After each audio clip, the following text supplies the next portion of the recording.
Hey everyone, Dr. Beyer of Functional Medicine Solutions, and this video is about neurotransmitters, which are important brain chemicals, or the chemical messengers that allow for proper brain function. And there's four neurotransmitters that I'm going to talk about, the four main ones, that an imbalance of which are usually involved, an imbalance of one or more are usually involved in or a part of depression, anxiety, things like that, brain fogginess.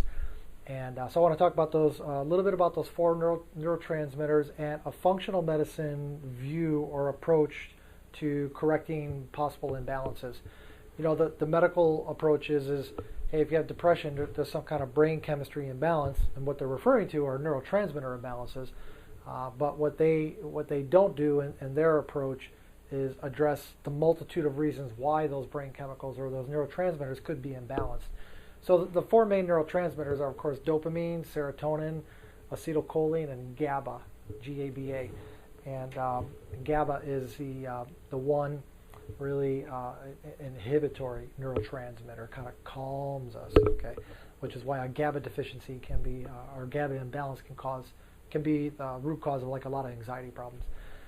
But from a functional medicine standpoint, what we look at is we say, okay, well, how are those neurotransmitters produced? Okay, there's certain raw ingredients that the body needs in order to produce those neurotransmitters, which takes place in the brain. There's certain chemical cofactors that the body needs in order to take those raw ingredients and make them into neurotransmitters. And there are certain metabolic issues which, in addition to nutritional deficiencies of those cofactors, can interfere with the transport of those raw ingredients needed to make the neurotransmitters into the brain. Okay, so there's an issue of, are you consuming the raw ingredients to make those neurotransmitters? Are you able to transport those raw ingredients from the bloodstream into the brain? And do you have the needed cofactors to take those raw ingredients through a few chemical steps to actually have them become neurotransmitters? So that's really a powerful approach, because a lot of people have a problem in one or more of those areas, and if you address those things, you can get a dramatic improvement in your neurotransmitter levels. So some of the common things that can interfere are dietary intake. There can be a lack of needed raw ingredients to make neurotransmitters, particularly acetylcholine. The four main neurotransmitters are dopamine, serotonin, acetylcholine, and GABA.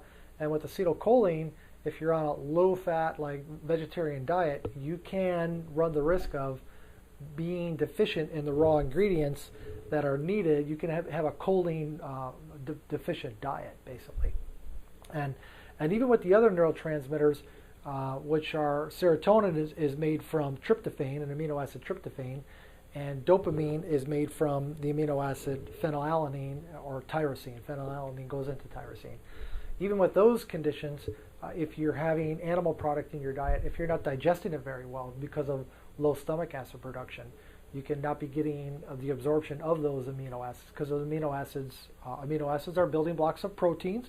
And so if you're eating those proteins, protein-rich foods that have those amino acids in it, but aren't breaking the proteins down because of lack of digestive acid production, that can be a potential contributing factor in a neurotransmitter imbalance. A blood sugar irregularity, when there's a dysglycemia, whether it be too low, hypoglycemia, or insulin resistance or diabetes, those conditions, those dysglycemias, interfere with a substance called a large neutral amino acid. This LNAA, this large neutral amino acid, is needed to take, in the case of dopamine and serotonin, those amino acids from the blood across the blood-brain barrier into the brain. The production of the neurotransmitters needs to take place within the brain, but the transport of these amino acids, the raw ingredients of those particular two neurotransmitters, won't happen if there's a dysglycemia. So there's a lot of people with blood sugar irregularities because of diet and other things like that, who as a result aren't getting the transport of those building blocks, those amino acids, into their brain to make the neurotransmitters. And then sometimes there's a deficiency of the cofactors that are needed to take those amino acids through a couple steps to become, in the case of dopamine and serotonin, those neurotransmitters. So those B vitamins are pyridoxal 5-phosphate, which is the active form of B6, folic acid or folate, which is the better form to take it in, B12, zinc deficiencies, magnesium deficiencies. Those are two common mineral deficiencies that people have. All those vitamins and those key minerals are needed cofactors to take those amino acids and convert them into the end product of the neurotransmitters. And a lot of people, for a variety of reasons, have deficiencies in either those vitamins or those minerals. So from a functional medicine standpoint, we have a high degree of success in helping people with depression and anxiety and things like that by identifying these issues, these blood sugar irregularities, these digestive insufficiencies, these deficiencies of key mineral and or vitamin cofactors that are needed to actually produce these neurotransmitters. And when these issues are addressed, people get their neurotransmitter imbalances corrected, they feel a lot better. The brain fogginess is diminished, their anxiety, their depression is improved. It's just a far better approach than taking a strong pharmaceutical agent which disrupts the neurotransmitter activity within the junction between the neurons or the brain cells. That's how those pharmaceuticals work. And after a while, they kind of burn the effect of the medications tend to diminish because they kind of tend to burn out the sensitivity to the junctions where the two neurons meet. So the pharmaceutical approach is it's not addressing underlying issues, which oftentimes are there, and it's short-lived improvement at best. I'm not saying they don't have their time and place. If someone's suicidal for the short period of time, they should have some medication to help with that.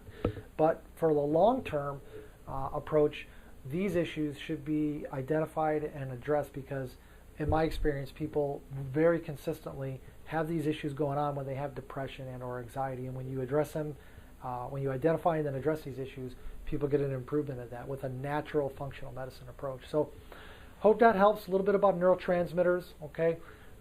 If you're not already on my website, it's functionalmedicinesolutions.net. A lot of great short 3 to 5 or so minute informational videos.